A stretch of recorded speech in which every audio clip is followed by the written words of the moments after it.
Hi everybody in now, and here we are for another Facebook Live.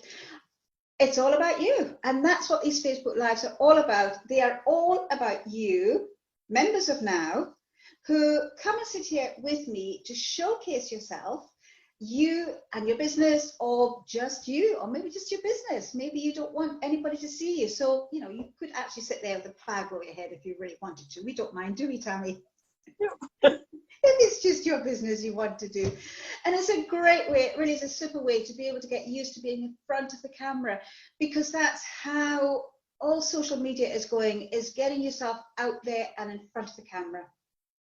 And someone who is really, really good at going in front of the camera, not just with her, but with all her companions, friends, and other people's companions. So I want to pass you over to Tammie. So Tammie, who are you and what do you do? Hi. So I think I've met quite a few of the ladies in the group, but for those who haven't met me, my name is Tammie, and I run Clan Canines, which is a premium dog adventure and boarding service in Edinburgh. So we do adventure walks all around the city and just out with the city. And I do boarding. I've got a boarding license for my clients as well. So I've got a little dog here. So if a dog just wanders past, that's Benji. I think he's sleeping just now. He's been out with me all day, so he's pretty tired. He's had some cute. Yeah, that's quite normal though, isn't it? When you have a household of animals, they're part of us. They're part of us. They are. But you've not always been a dog walker, have you? No, I had a massive career shift. So I was for about 15 years I was a general manager in like hospitality. So I ran restaurants, bars, casinos, some really prestigious restaurants and quite well-known casinos as well, and did a lot and lived all over the United Kingdom doing it. And for the last 7.5 years of that, I was actually with Nando's. I was a general manager with Nando's, and I did love it, but it wasn't my passion. It wasn't what I was born to do. Definitely, it paid the bills, and I had some really good friends doing it, but that was about it. And it was about 3.5 years ago now, and I was chatting to one of my friends, and I was just sort of saying, I just don't know what I want to do. I know I don't really want to do this anymore, but I don't know what I want to do. And she was like, if money was no object, how would you want to spend your days? And I was like, immediately, with a bunch of dogs outside. And she was like, oh. So that's how it all started, and I started on Borrow My Doggy 3.5 years ago. And I actually still walk some of the dogs that join me on Borrow My Doggy. They're now clients of mine. And that's how it all started. And I've now been full-time. So I did it for about 1.5 years alongside the restaurant job. And then I was like, enough is enough. It's time to do this properly. And I went full-time just over 2 years ago now. Actually, time flies.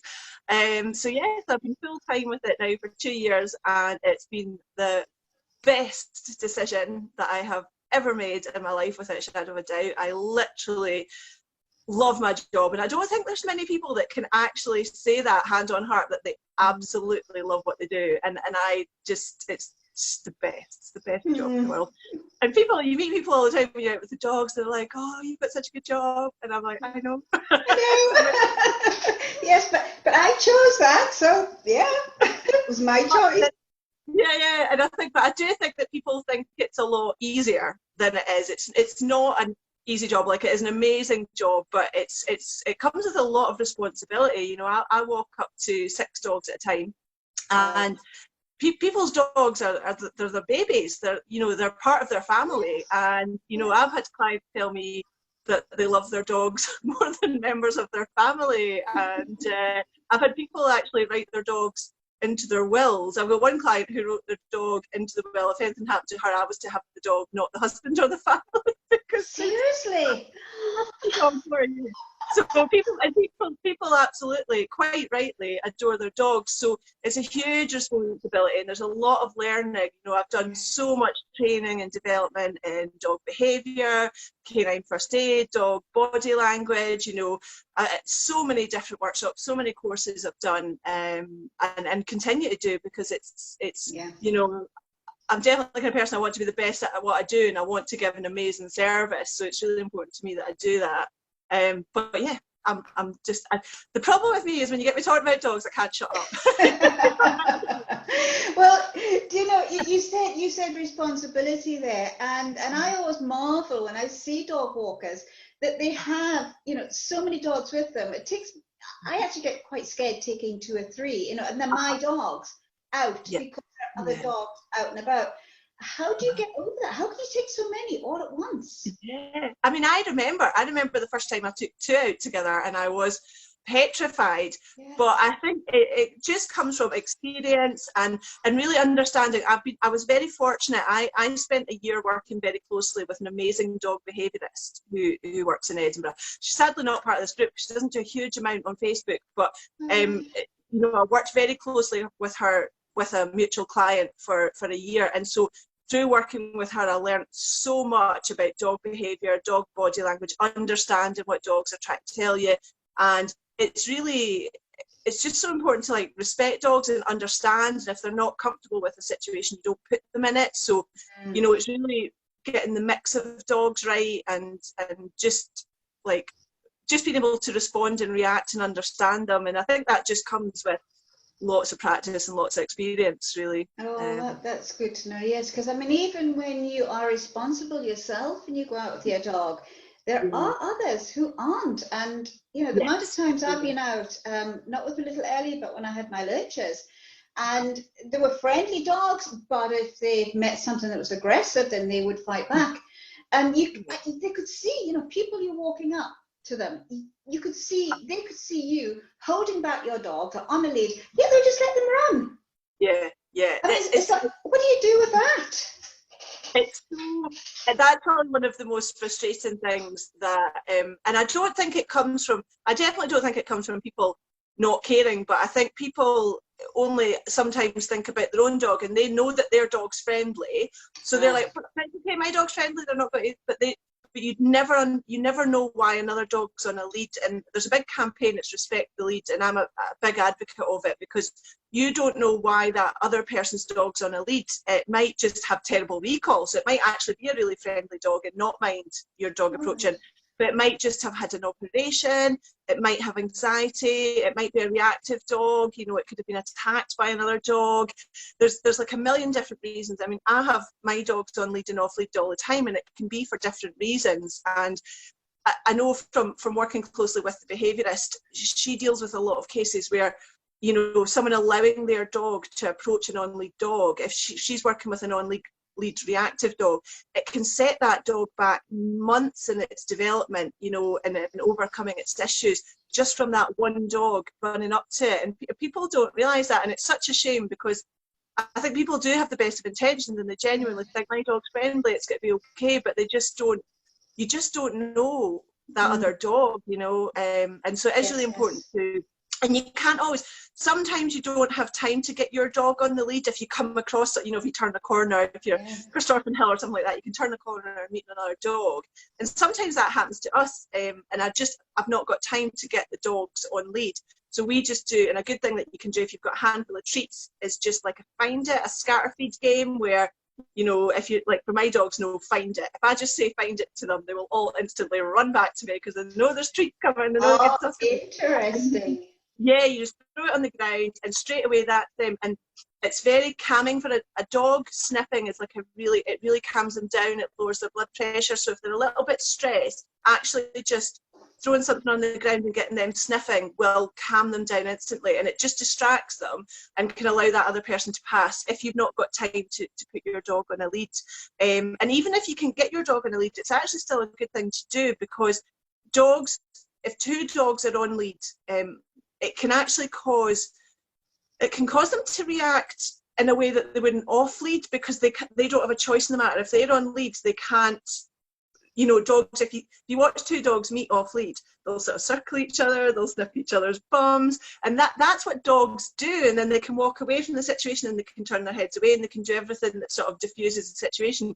If they're both on lead and pulling at each other, that can sort of trigger them and they can get really stressed, and that can actually cause a fight that maybe wouldn't happen. So again, even if you can get your dog on lead, but still just doing that little scatter feed and getting their focus away from that other dog can just diffuse a situation massively. So the moral in that tale is to always take some tidbits with you. Yeah, always have the good treats. Yes, I must remember that one. Yeah, it's really good. So as an owner, if I came across, say I've got my scattered treats or not, but I can't get them quick enough, or I begin to panic or something, what's the one thing that I could do just to help calm? You know, would it be me or would it be the dog or what? Yeah, I think dogs hugely will pick up on their owner's behavior and feelings. Like we completely trigger our dogs without even realizing we're doing it.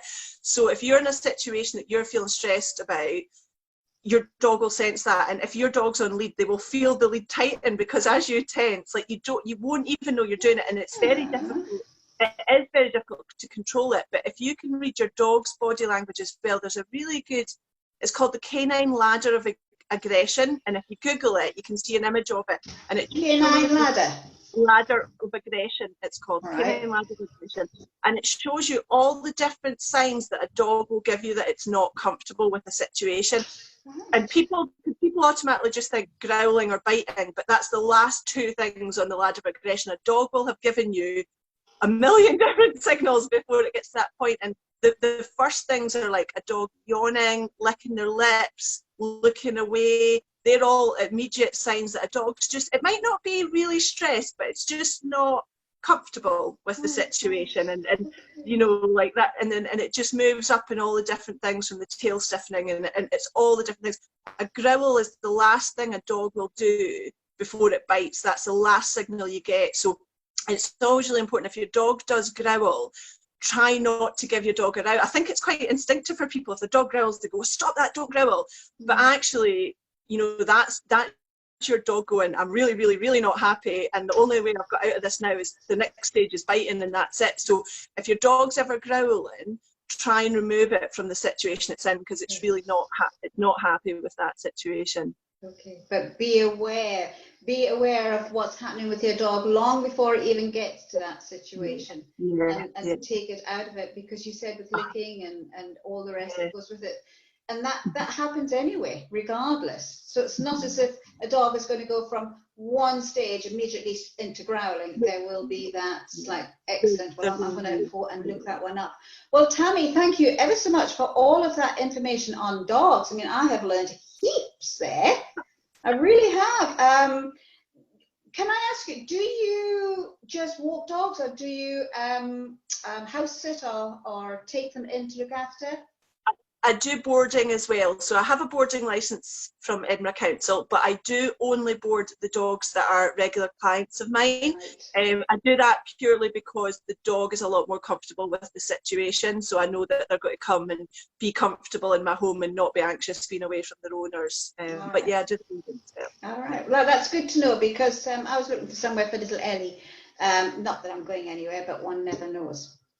Right, I'm going to ask you this question, which I ask different questions to every single person. So I would like to know, what is the best thing that's happened to you today, yesterday, whenever?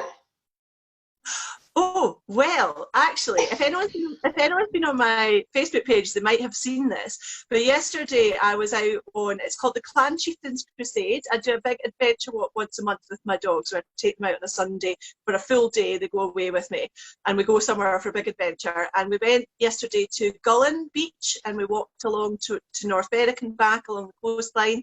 And on the way back, the tide was right in, so we were walking along the grass behind, and we came across this, it's a driftwood shelter, and it'd been built by a little girl called Ava and her dad, because they'd left a little sign there, and it was for people walking to stop and have a break and rest their feet. And all she asked, the girls left a little note saying, please leave a shell or a stone when you've been here in the box, and there's this little box that you can put a shell or a stone in. Isn't that And wonderful? it's amazing. And if you have a look at the Clan Canine's Facebook page, you'll see a picture of it. It is amazing.